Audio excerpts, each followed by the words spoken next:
All right, so hi. In this video, we're going to go over how to put text into an image in Photoshop to bake it in, if you want to think of it that way, into the image.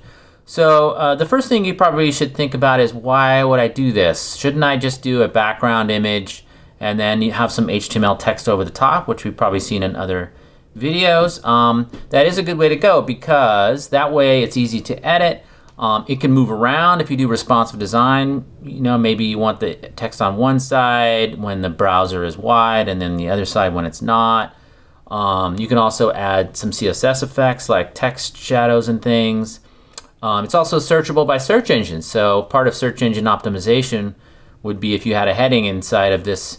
If this was a header and you had a heading inside of it and it was regular old HTML text, it's searchable by a search engine, right? So generally images or text that's in an image is not, because it's part of the image, right? I'm sure sooner or later search engines will read text that it's baked in the image if they're not doing it already, but it's probably better idea, best practice right now to use HTML text. But the limitations are you're stuck with, certain limited fonts. If a font is not licensed for a web page or for the web, then you can't use it. But with HTML or with Photoshop text, bitmap or image text, you can use any font that you have a license for your desktop. So you can bake it into the image. You're not actually distributing the font. So it's a good idea. And you can also use any effect you want. You can do all kinds of crazy distortions to the text that may or may not be possible with regular old HTML and CSS. So that's why we're doing this. So I'm going to go ahead and take this starting image here, and I'm going to grab my type tool, which is the T over here on the left. It's about 2/3 of the way down. Up here in the top, when you grab the type tool, you have your options bar. So I can pick a font, a style, a size, anti-aliasing, etc. So I'm picking this font called Poplar Standard. You can use whatever font you want, but this will work pretty good for this demo. Underneath there may be different versions, but there's only one of this one, so there's nothing to do there. On my version anyway.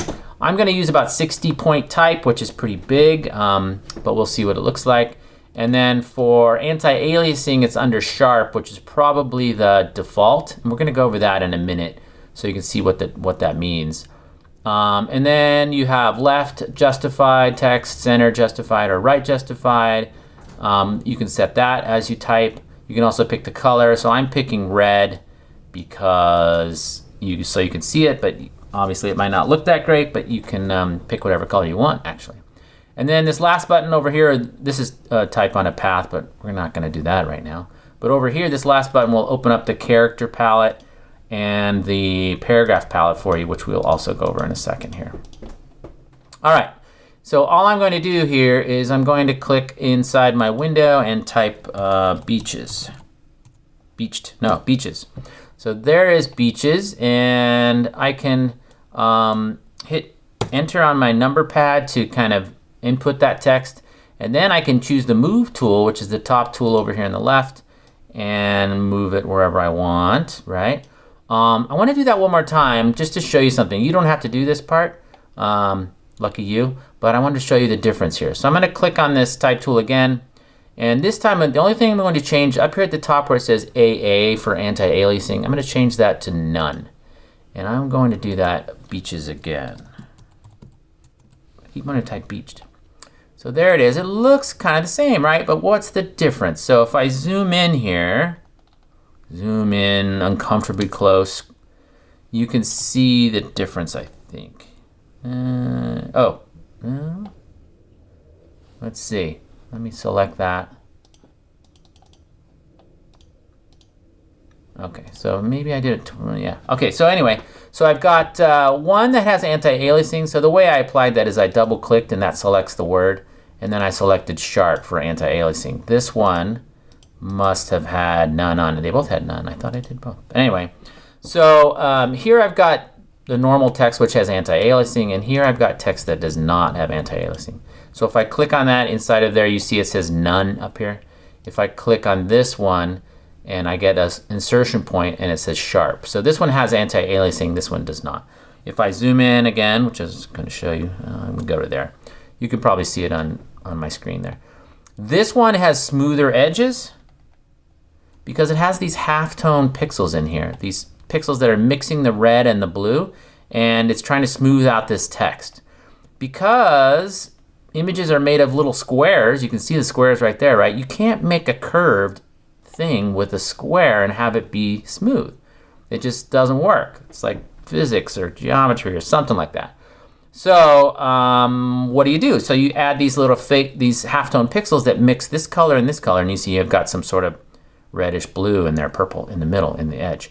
If I go down to the one where I had anti-aliasing off, you see every pixel is either red or the background color because there's no mixing of the colors there on the edge. That's the way graphics used to look in like the 80s, 90s, maybe early 90s even. So it looks jagged. People call them the jaggies, right? So if I back out a little bit, you'll see that it's kind of jagged looking, whereas the other one looks smoother. So generally you want to have anti-aliasing turned on, unless you're making very small text. If you're making very small text for some reason, for an image, maybe it's for an interface or something, and it has to be bitmap or image text versus regular old fonts that are vector-based, then you might want to turn it off, because this anti-aliasing on these will kind of blur text, especially when it's very small, because the anti-aliasing is so big relative to the text. So you'll know when you see it. If you have to make really small text as an image, and you have anti-aliasing on, it can get kind of blurry. So then you might turn it off. But other than that, you're probably not going to turn it off.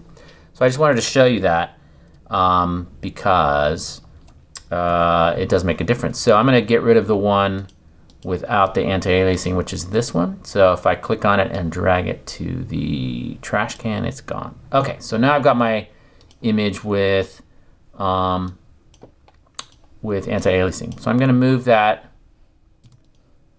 All right, sorry about that. A little weird break in there. I had some technical difficulties, had to restart Photoshop. Great, but okay, so we're back on track, I think. Okay, so I have my text with beaches there, and it has my anti-aliasing on and everything like that. You can always select this text, click and drag over it, or double click on it and make some changes over here, like the anti-aliasing or the size up here at the top, or the color, the alignment. You can also go to the character palette over here, and you could make some of the same changes. You can also make changes like the size of the text vertically. So I could put in 125 here, and now it's stretched vertically. Or I could go into this horizontal scale and put in 150 there, and now it's stretched horizontally. So there's lots of things you can do over here as well. You can also make it italicized, or make it all caps, which it kind of already is. All kinds of different things you can do. You can change the spacing between the lines up here.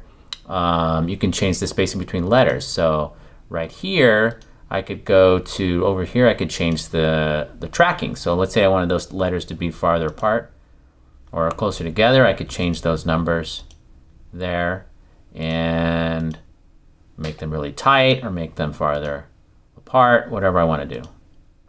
So I'm just going to put that back to 0 where they were. So you have lots of things you can change over here under character. You can also, under paragraph, you can mess with the alignment again and spacing under larger amounts of text. This is only one word, so it's not really applicable, but you can do that. So I'm also going to show you, I'm going to go back to the move tool up here, and I can do Command T, and that is free transform. That is under Edit and free transform, or Command T, or Control T on a PC. And now I can grab this text and do some of the same things, but I can scale it. I could rotate it. So I'm going to rotate a little bit and kind of scale it. I can also skew it and do some other distortions and things if I really wanted to, like so. I'll go ahead and do that, I guess. So I'm holding down, to do the skew, I'm holding down Command and Shift, or that would be Control and Shift on a PC, just to show you that you can do some distortions that way. I'm going to scale it a little bit more. So I'm going to put it right down about here. I did some rotation and some skewing and things like that. So I'm going to hit Enter on my number pad to accept that. I can hit Escape to get out of it and start over, but I'm just going to hit Enter. So I hit Enter. Now I'm going to add some effects. So I'm going to go down to the effects button down at the very bottom of the layer style, or the layer panel. And I'm going to add, let's go bevel emboss. And let me move this out of the way here. So there's lots of effects in here. You can add a stroke, you can add a bevel and emboss. I'm actually going to do a pillow emboss just so you can see what it does. Well, maybe let's just do a regular emboss. So it kind of has this 3D effect a little bit. Don't do too much, it looks like the 80s. But just to show that you can do some different things.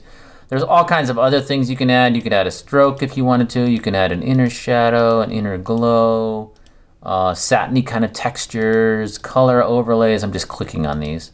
Gradient overlays, pattern overlays, that's terrible. Outer glows, all kinds of stuff. So I'm gonna just add an outer glow and a bevel and emboss just so you can see what it does. Each of these, to edit these, you just click on the layer style, and then you get a bunch of options over here that you can change. There's hundreds and infinite possibilities here. And if you want to turn one off, you just click on the little checkbox to turn it off. And again, if you want to edit it, you can click on it to edit it. So I'm just going to say OK. Obviously, you can play with that for hours. And I say OK, and then it is applied. It's still live text, though. I could still go in here and change it to beached, as I tried to type like 400 times. And it's still live text, including the effects. So that is good, right? If I want to edit the effects, I go over here to the Layers panel, double click on Effects, or actually on one of the effects, and it will open that effect in the Layer Style panel. And you can change it if you want. So if you change your mind, or turn it off, or turn it back on, whatever you want. All right. So I think that is good. So what I would do now is I would go up to File and do Save As. And the reason I'm doing a Save As is because I want to make sure that I save that as a PSD file. So I'm just going to save that as a, I'm going to put a -2 on it so I don't save over my original if my original was a PSD. And I just add a -2 to the name and make sure that I choose Format of Photoshop. And that way I can always go back and edit that text. If you save it out immediately as a JPEG or a PNG or something, you can't go in and edit that text, really. It's baked into the image, but as long as it's a PSD file, all the layers are still editable, the text is still editable, etc. So you want to save it as a PSD. So I'm saving it as the same name, -2 PSD. And I'll say Save. You can just say OK to that.